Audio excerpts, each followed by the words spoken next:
दोस्तों आज हमने देखा कि सुजलो एनर्जी में हमें डे एंड तक 1.85 की एक तेजी बनते हुए दिखाई दी है। तो आज के ट्रेडिंग सेशन में अल्टीमेटली सुजलो एनर्जी में हमें एक तेजी बनते हुए दिखाई दे रही है। और अगर आपको याद हो दोस्तों कि कल के ट्रेडिंग सेशन में ही मैंने आपको बता दिया था कि ये जो 8 रुपए का जो लेवल रहने वाला है, ये देखा जाए तो सुजलो एनर्जी के लिए एक बहुत ही इंपॉर्टेंट सपोर्ट लेवल रहने वाला है, क्योंकि सुजलो एनर्जी का 200 डेज मूविंग एवरेज इसी लेवल के इर्द गिर्द हमें दिखाई दे रहा है। और किसी भी स्टॉक का 200 डेज मूविंग एवरेज बहुत ही एक वाइटल रोल प्ले करता है। अगर मिड टर्म की हम लोग बात करें तो 200 डेज मूविंग एवरेज एक बहुत ही क्रूशियल रोल प्ले करता है। अभी के समय में जिस लेवल पर सुजलो एनर्जी हमें ट्रेड करता हुआ दिखाई दे रहा है, सुजलो एनर्जी अपने 200 डेज मूविंग एवरेज के करीब हमें ट्रेड करता हुआ दिखाई दे रहा है और इस लेवल को रेस्पेक्ट भी करता हुआ हमें दिखाई दे रहा है। यहाँ पर अभी के समय में देखा है तो सुजलो एनर्जी हमें कंसोलिडेट करता हुआ दिखाई दे रहा है, जो कि हम सभी लोगों के लिए बहुत ही अच्छी बात है, क्योंकि इससे हम लोग ये अनुमान लगा सकते हैं कि आने वाले समय में इस लेवल से सुजलो एनर्जी हमें तेजी बनते हुए दिखाई दे सकती है। बहुत ही कम चांसेस है कि आने वाले समय में इस लेवल के निचले स्तर पे हमें सुजलो एनर्जी ट्रेड करते हुए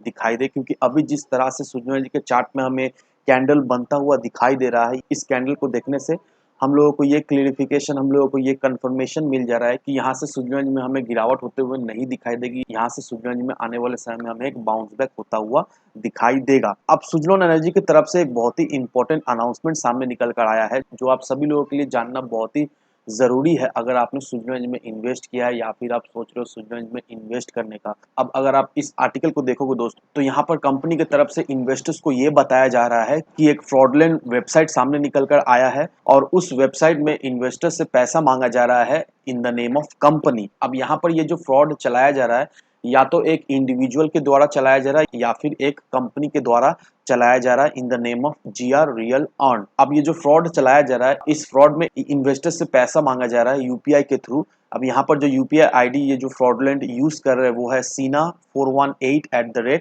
IBL। अब कंपनी ने अपने इन्वेस्टर्स को ये सूचित किया है कि अगर आपसे भी पैसा मांगा जा रहा है तो उसे पूरी तरीके से अवॉइड करें, क्योंकि ये पूरी तरीका से एक स्कैम चल रहा है सुजलोन एनर्जी के नाम से। और स्कैमर्स जो है वो लोगों से पैसा मांग रहे हैं और वो कह रहे हैं कि कंपनी को पैसा का ज़रूरत है, इस यूपीआई आईडी के द्वारा कंपनी को पैसा भेजे। और जो इन्वेस्टर्स यूपीआई आईडी के थ्रू कंपनी को पैसा भेजेंगे वो देखा है तो एक सॉर्ट ऑफ इन्वेस्टमेंट कर रहे हैं कंपनी के ऊपर। तो ये जो चीज़ अभी चल रहा है ये आप पूरी तरीके से अवॉइड करें। अगर आप इस जाल में फंस जाते हो तो आपका पैसा मिलने से रहा, तो आप ध्यान रखना दोस्तों। अगर आपको ऐसा कुछ नोटिफिकेशन या कहीं से भी कोई कुछ ऐसा कर रहा है तो आप पूरी तरीके से उसे अवॉइड करें।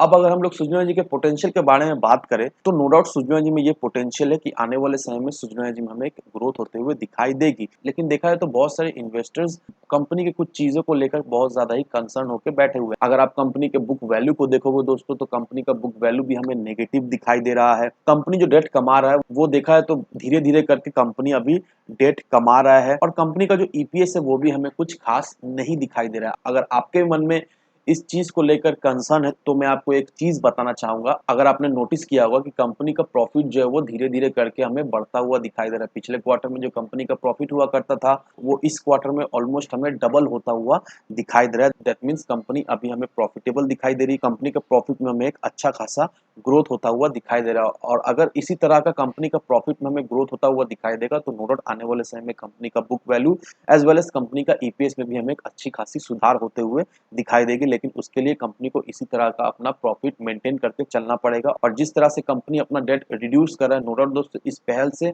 आने वाले समय में कंपनी के बैलेंस शीट में हमें एक अच्छी खासी सुधार होते हुए दिखाई देगी, जिससे आने वाले समय में कंपनी के बैलेंस शीट में एज वेल एज कंपनी में हमें एक अच्छी खासी ग्रोथ होते हुए दिखाई तो देगी ही देगी। अब यहाँ पर एक बहुत ही इंपॉर्टेंट खबर सामने निकल कर आया है। यहाँ पर देखो दोस्तों, आईओसी जो है वो अब अपने सारे रिफाइनरीज में ग्रीन हाइड्रोजन प्लांट्स जो है वो सेटअप करने वाले हैं, जिसका जो टोटल इन्वेस्टमेंट होने वाला है वो 2 लाख करोड़ रुपीस का होने वाला है। अब आईओसी का ये मानना है कि अभी कुछ समय तक देखा जाए तो फॉसिल फ्यूल एक मेन सोर्स रहने वाला है एनर्जी जनरेट करने का, लेकिन आने वाले जो समय है वो रिन्यूएबल एनर्जी का है। और इसके लिए ही आईओसी 2 लाख करोड़ रुपीस का इन्वेस्टमेंट करने वाला है अपने रिफाइनरीज पर, ताकि इनके रिफाइनरीज में जो भी पावर कंज्यूम हो रहा है वो रिन्यूएबल एनर्जी से हो। और आने वाले समय में आईओसी अपने आउटलेट्स पर, दैट मीन्स आईओसी अपने पेट्रोल पंप्स पर EV charging points as well as battery swapping options भी लगाने वाले हैं, क्योंकि उन्हें अच्छी तरीके से पता है कि बहुत ही जल्द ट्रेंड जो है वो रिवर्स होने वाला है और आने वाले जो समय है वो ईवी व्हीकल्स का ही रहने वाला है।